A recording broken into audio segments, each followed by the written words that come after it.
Sveiki, draugi, paziņas un visi dārza entuziasti! Es, arborista dārzniece Ilze Andersone, kopā ar Stilu esam sagatavojuši jaunas dārza padomas. Aktuāls jautājums vienmēr ir, kad tad mēs varam kopt kokus. Nav jābaidās to darīt praktiski visu sezonu, atkarīgs no tā, ko tad mēs gribam panākt.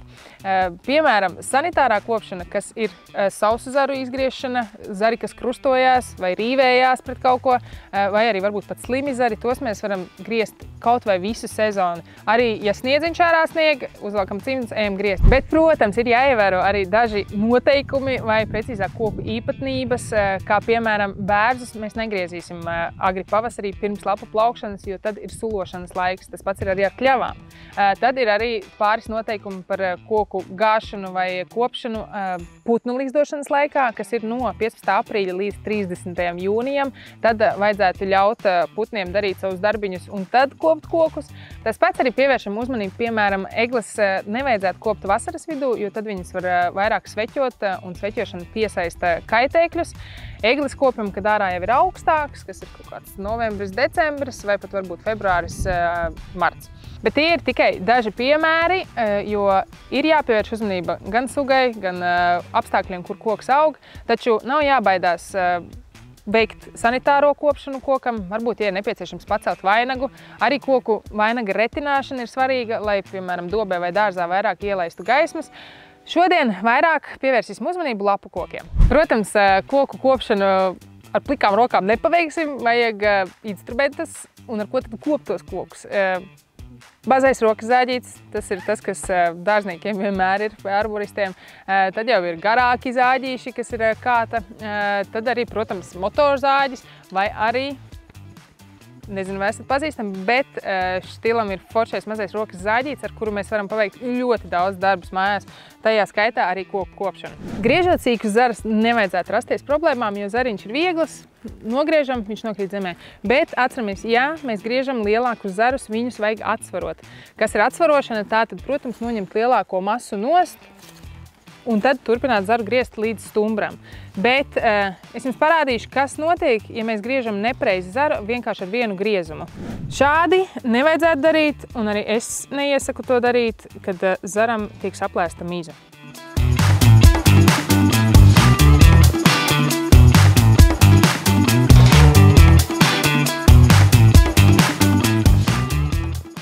Šeit redzam, tad ir ne tikai miza atplīsusi, jau visa koksne izplīsusi ārā, tad cilvēkiem kļūda lielākā ir tā, ka viņi šādu griezumu veic uzreiz pie stumbra, kad uzreiz arī saprotam, kad izplīst ārā vesels rops stumbrā, kuru pēc tam glābt mēs nekādi nevaram.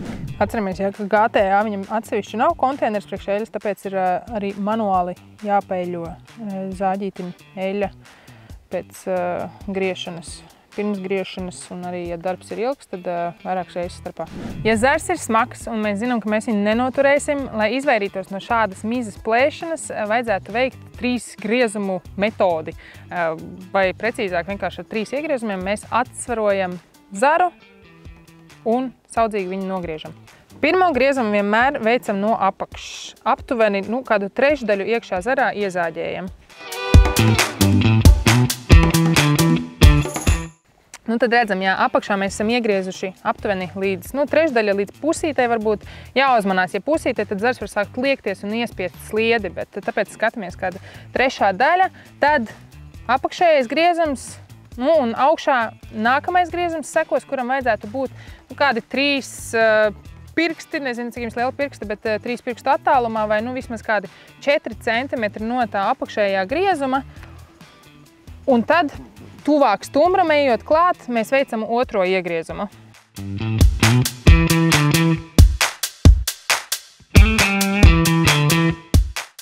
Tad lūk, ar tādu krakšķi zars nolūza, miza netika noplēsta, palika šāds te kā drošības zariņš vai vietiņa, kas neaizplēsa zaru tālāk. Un tad, kad šis ir sanācis ideāli, tad mēs veicam trešo griezumu, kas ir jau pie stumbra. Un tad droši veicam trešo griezumu, kas ir jau pie stumbra.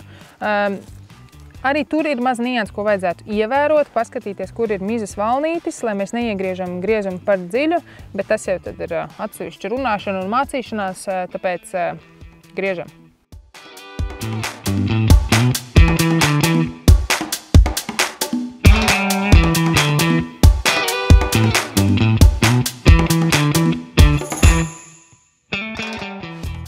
Lūk, zars nost un koks var droši sadzīt. Lūk, šeit ir labs piemērs. Zars ir griezts nost kādi 2-3 gadi atpakaļ un cik smuki jau mizas valnīca velkās apkārt brūcei un koks sevi sadziedē. Lūk, tā arī mēs varam nogriezt pareizi zarus. Liela problēma ir arī tad, ja zari ir augstu un ja veic nepareizu griešanu, tad ļoti daudz koku tiek bojāti. Bet, ja mēs ievērojam šo pareizo griešanas sistēmu un paņemam palīgā jaunus foršus instrumentus, skatāmies uz šo pagarinājums mazajam GTA 26, ko ne tikai es esmu iemīļojis, bet arī es zinu, ka jums šis zāģīts patīk. Jaunais kāds ir fantastisks papildinājums, lai tiktu klāt zariem, kas ir augstāk. Jauno kātu zāģim pievienot klāt nemaz nav sarežģīti. Mēs atveram vaļā vāciņu, ieliekam pašu zāģi, aiztaisam ciet, un tad te galā nāk mums akumulators. Un varam sākt darboties. Nu tad mums ir piemērs bērs ar sausiem zariem pašā apakšā, kur īsti rokas netiek klāt, bet ar garo kāta zāģi būs ideāli. Un atceramies, sausos zarus nebaidamies griezt ārā visu sezonu, jo viņi ir beigti un nekam vairs nevajadzīgi. Vēl ir forši tas, ka garajam kātam ir tā kā āķīts, ar kuru viegli var nolaust mazākus sausus zarus vai arī izvilkt kādu zaru, kas ir varbūt ieķēries vainagā iekšā. Mazs cinīts gāž lielu vezumu. To es varu teikt par GTA 26, kas ir ļoti liels palīgs, nu jau arī man dārza darbos un noteikti arī jums. Ja ir nepieciešama vairāk informācijas, skatieties ginalas.lv.